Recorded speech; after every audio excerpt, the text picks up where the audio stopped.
Okay, well, nice to see everybody here. Some people returning, visitors, choir members. The mice are playing today, right? Well, we maybe have dispensation. Well, today we're going to talk about the books that C.S. Lewis wrote that are two that you may not be too familiar with, and two that you'll be very familiar with. I think most everybody has probably read them. And these books concern the problem of the inner circle, which Lewis was really, really interested in, and of course heaven and hell, which he was also very interested in. And the first book that we're going to look at is this very little book that has about 5 sermons, essays in it, called The Weight of Glory. And these are essays and addresses that Lewis made to various audiences during and immediately after World War II. The Weight of Glory is the title of a sermon preached in Oxford in 1941 and is concerned with the deep desire and longing all people, Lewis believed, feel for joy, for home, and for love. For Lewis, all beautiful and earthly things are merely guides that keep alive this desire and point the way to something else. In other words, he's saying that no one can ever be completely satisfied by a work of art. They might enjoy it, love it, but it's never completely satisfying. And he felt that way about lots of things, that beauty of music, art, nature was a guidepost and not the thing itself. In fact, this is what he said about it. The books or the music in which we thought the beauty was located was not in them. It only came through them. And what came through them was longing.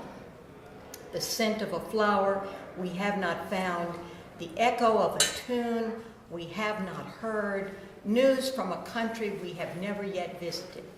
We must awake from the evil enchantment of worldliness which has been laid upon us to convince us that the good of man is to be found on this earth. Now, this is a major theme of Lewis, that we cannot have a heaven on earth, no matter what we do. And this is kind of a weakness and a strength of Lewis. He was not a believer in the possibility of making heaven on earth. He believed that we were made for some place else and for something else. And this is what he said about it. Even if all the happiness promised could come to man on earth, yet still each generation would lose it by death, including the last generation of all, and the whole story would be nothing, not even a story forever and ever. Lewis knew his science, particularly physics of the particle physicists Einstein, Polkinghorne, that eventually, billions and billions of years hence, the earth, sun, and all the universe will end. Lewis believed that the desire for earthly immortality was both flawed and impossible. He observed that the desire to create heaven on earth quickly dissolves into an idolatrous desire to cheat death. Quote, as if we could believe that any social or biological development on this planet will delay the senility of the sun or reverse the second law of thermodynamics.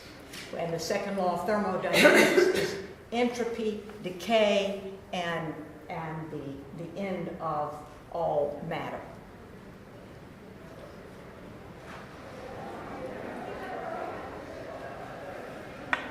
The sense that the universe, that in this universe we are treated as strangers, the longing to be acknowledged, to meet with some response, to bridge some chasm that yawns between us and reality, is part of our inconsolable secret. Note, this is the same yearning that drives most scientists.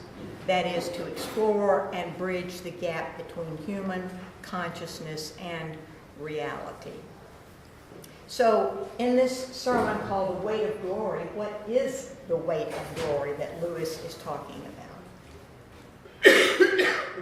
The load or weight or burden of my neighbor's glory should be laid daily on my back, a load so heavy that only humility can carry it, and the backs of the proud will be broken. It is a serious thing to live in a society of possible gods and goddesses, to remember that the dullest and most uninteresting person you talk to may one day be a creature which, if you saw it now, you would be strongly tempted to worship, or else a horror and corruption such as you now meet only in a nightmare. All day long, we are in some degree helping each other to one or other of these destinations. It is immortals with whom we joke with, work with, marry, snub, and exploit. Next to the Blessed Sacrament itself, your neighbor is the holiest object presented to your senses. Now, your neighbor, according to Lewis, his definition of your neighbor is everyone around you, the people that you meet, your family, everyone you come in contact with. And they're very individual and very specific. He believed that large causes and movements take us away from attending to the people in our lives, to the people in our intimate lives, and are a distraction from what he considers to be our holy responsibility. This is, I think, perhaps Lewis's greatest strength and his greatest weakness, because few, I think, would deny the importance of causes and social justice and the good that they have accomplished. But in every good, just cause, there are sacrifices and damages, the weight of which it is hard to measure. So that, I think, is both a strength of Lewis and a weakness. He was not able, I think, really to bridge that gap. Another major interest of his that we're going to talk about, that's also in this little book, is something called the inner ring. And this is a good, I actually had two of these. Behold, I have formed the club, O great exclusivity. How exclusive is it? I'm the only member. Then why even form a club? To experience the joy of excluding you, others. Seek help and leave this place unguarded. Nice try, excluded guy. So the inner ring was an address that Lewis gave to a graduating class, King's College in London, and he gave it in 1944. And in his introduction, people loved to hear him speak because he was very humorous as well as profound. He said, when you invite a middle-aged moralist to address you, I suppose I must conclude, however unlikely the conclusion seems, that you have a taste for middle-aged moralizing. I shall do my best to gratify it. I am going to give you advice and a warning, not about the devil and the flesh. And in a part of this, he said, I'm not going to give you a warning about the devil because that's way too dangerous to talk about. And I'm not going to give you a warning about flesh because as young people, you know much more about that than I do. So he said, but I am going to give you a warning about the world and the phenomenon of the inner ring. And this was a major theme, I think, that Lewis was very interested in. And he said that in the inner ring, exclusion is no accident. It is the essence. For Lewis, the inner ring is that unofficial group in any organization or gathering that seems to be composed of all the powerful and popular people. And at some point in their lives, almost everyone has felt on the outside of some such group.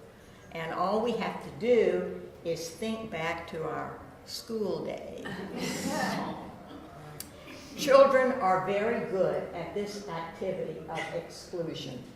And so we learn very early on this desire, and that's what Lewis is going to say is the fear of being on the outside.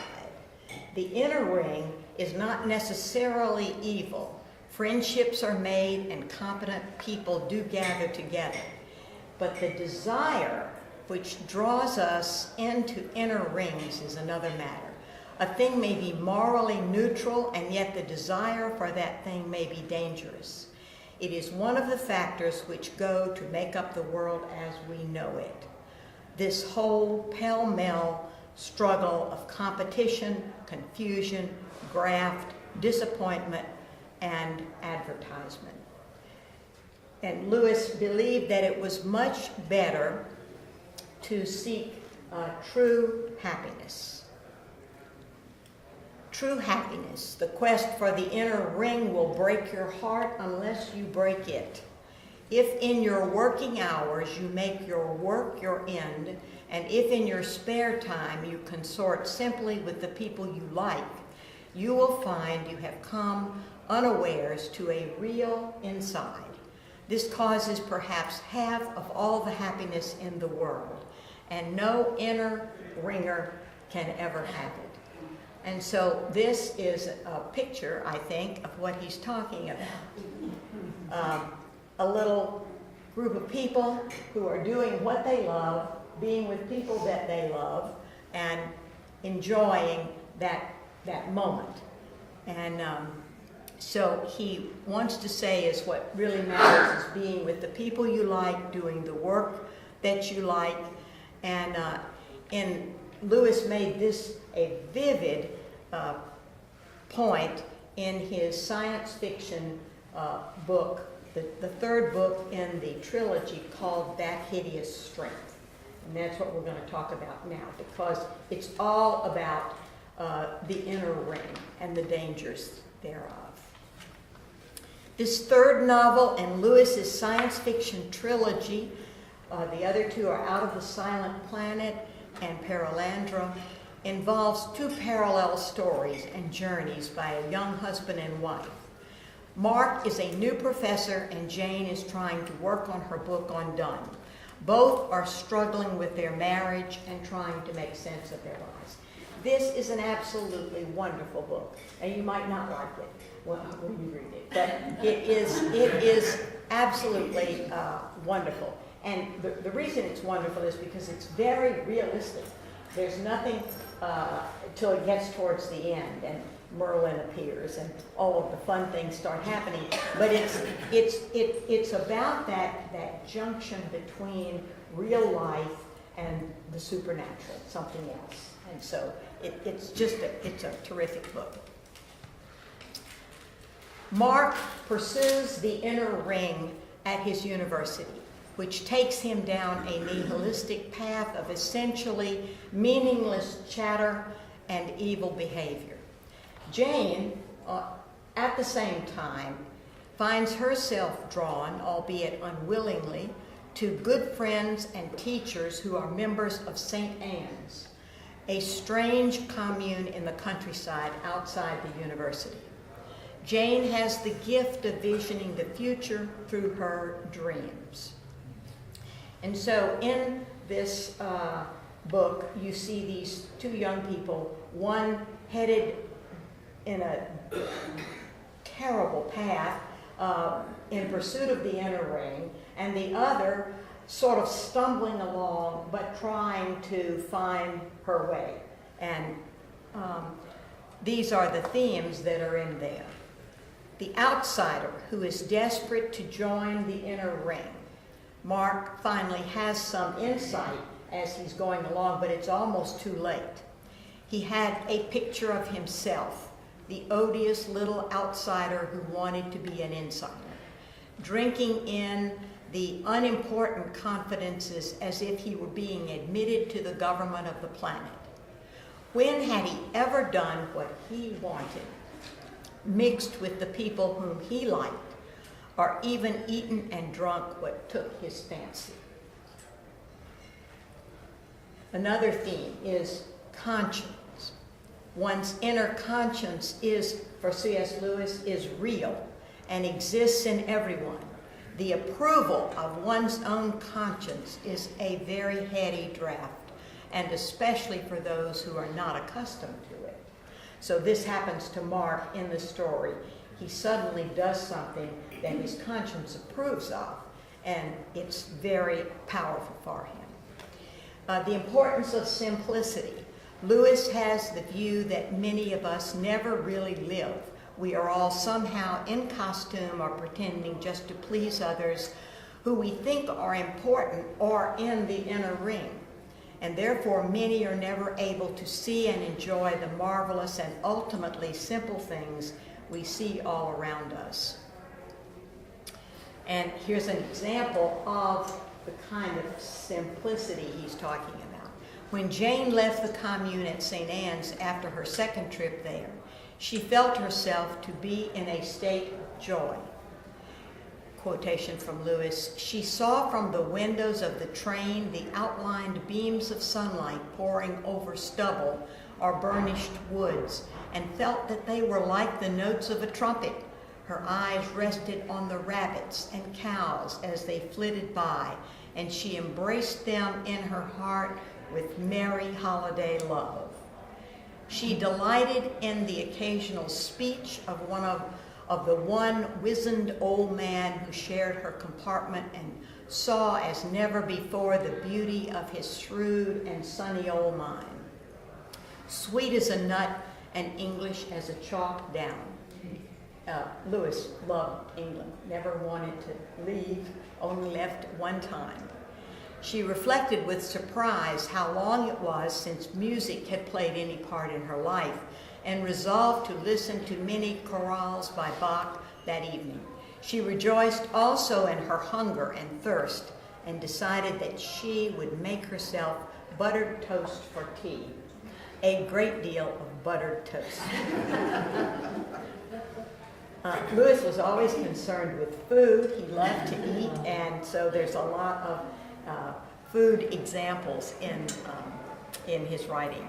That Hideous Strength was written in 1946, and the difficult journey that Mark and Jane had in escaping the inner ring and essential damnation had been made by Lewis in 1942 into a very powerful and very popular book that highlights the temptations and struggles of every human being. And I'm sure that many of you have read that book, and if not, it's a wonderful book to read. It's right there. It's very small, very quick, very easy to read, and it is called the Screwtape Letters. And there is a one artist version of Screwtape. Screwtape is a senior devil, and he has been given a junior devil to mentor. Senior devil Screwtape advises junior devil Wormwood about how to capture the soul of a human. This is Wormwood's first patient. You're going to love this book if you haven't read it yet. For Lewis, these devils, including our Father below, the supreme devil, Satan, are not the opposite of God, as in a dualistic theology, but rather fallen angels, more as in Milton. In the introduction to the volume that I have, Walter Hooper says, "We grow in spiritual and mental health as we read him," especially in the Screwtape Letters, and to my mind, he has the clearest and most exact perspective of the human condition I ever expect to meet. If we believe that we have free will, then we are responsible for our actions, not our parents, our teachers, our peers, or the environment. this is a major theme of Lewis, is free will. We'll talk about it in just a second. Screwtape advises Wormwood, but do remember, the only thing that matters is the extent to which you separate the man from the enemy. Now for Screwtape, the enemy, of course, is God. It does not matter how small the sins are, provided that their cumulative effect is to edge the man away from the light and out into the nothing. Murder is no better than cards, if cards will do the trick. Indeed, the safest road to hell is the gradual one, the gentle slope, soft underfoot, without sudden turnings, without milestones, without signposts. And even your GPS can lead you to hell if you're not careful. So Lewis thinks that actually in his writings, he thinks it's the greater sins are the smaller sins, the sins of exclusivity, the sins of, not paying attention to your family, not paying attention to your neighbors. He thinks it's much easier to be redeemed, I think, from murder and theft and all of these more elaborate sins. The devil's saying now, once you have made the world an end and faith a means, you have almost won your man. And it makes very little difference what kind of worldly end he is pursuing, provided that meetings, pamphlets, policies, movements, causes, and crusades matter more to him than prayers and sacraments and charity. He is ours. And the more religious on those terms, the more securely ours. So basically he's saying that if someone spends a lot of time in a cause or a movement and neglects their church or their family, that is a much greater sin. The strongest and most beautiful of the vices is spiritual pride. The enemy will also try to render real in the patient's mind the doctrine that they did not create themselves, that their talents were given them, and that they might as well be proud of the color of their hair. Wormwood is to encourage his patient to think that his time is his own, despite Screwtape's acknowledgement that the man can neither make nor retain one moment of time. It all comes to him by pure gift. He might as well regard the sun and moon as his chattels. And all the time, the joke is that the word mine, in its fully possessive sense, cannot be uttered by a human being about anything. In other words, everything is a gift. And then Screwtape says to Wormwood, he's vulgar, Wormwood. He has a bourgeois mind. He has filled his world full of pleasures. There are things for humans to do all day long without his minding in the least. Sleeping, washing, eating, drinking, making love, playing, praying, working. Everything has to be twisted before it's of any use to us. At one point, Screwtape tells Wormwood, we have tried to create a pleasure, but we have been unsuccessful. And our scientists have done everything they possibly can, but have not been able to create a pleasure. Make the humans demand constant change instead of being, and I like this one, happy with the natural rhythms of life, the seasons, the church liturgies, and the natural pleasures. Because continual novelty costs money, so that the desire for it spells avarice or unhappiness or both. And I like this. Don't bother me with religious ideas because I am praying. And you can see to whom a lot of people are praying. We could spend a lot of time studying the Screwtape letters, but Lewis is also concerned with heaven and hell in another famous little book called The Great Divorce, which I think many of you have read, but is a very fine little book. Written in 1945, Earth, I think, this is Lewis speaking, will not be found by anyone to be in the end a very distinct place. I think Earth, if chosen instead of heaven, will turn out to have been all along only a region in hell. And Earth, if put second to heaven, to have been from the beginning a part of heaven itself. Lewis believed in free will, and this is very apparent in The Great Divorce, and choice as a constant in our everyday lives.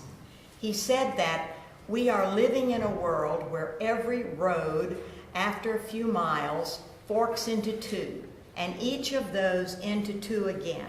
And at each fork you must make a decision.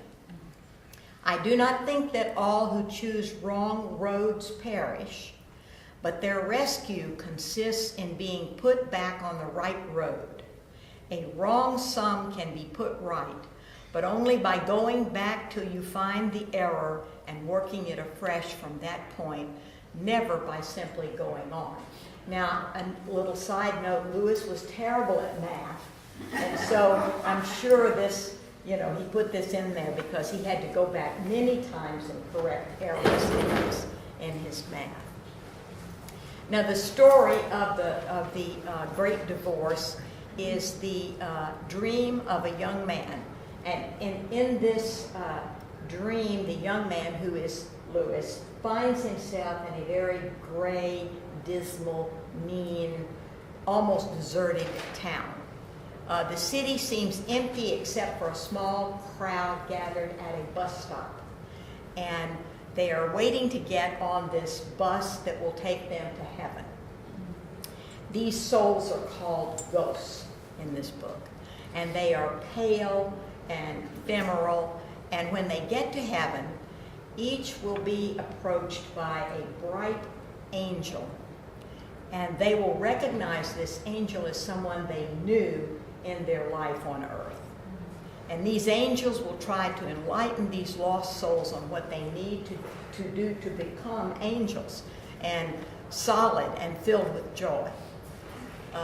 All the bus riders, the ghosts, are from the gray town and are suffering from what Lewis considers to be the greatest sins.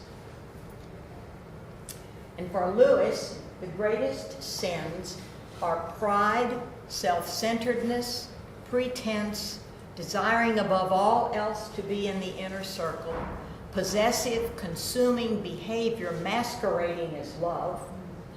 Lewis believed these sins to be far more dangerous than murder, theft, and fornication.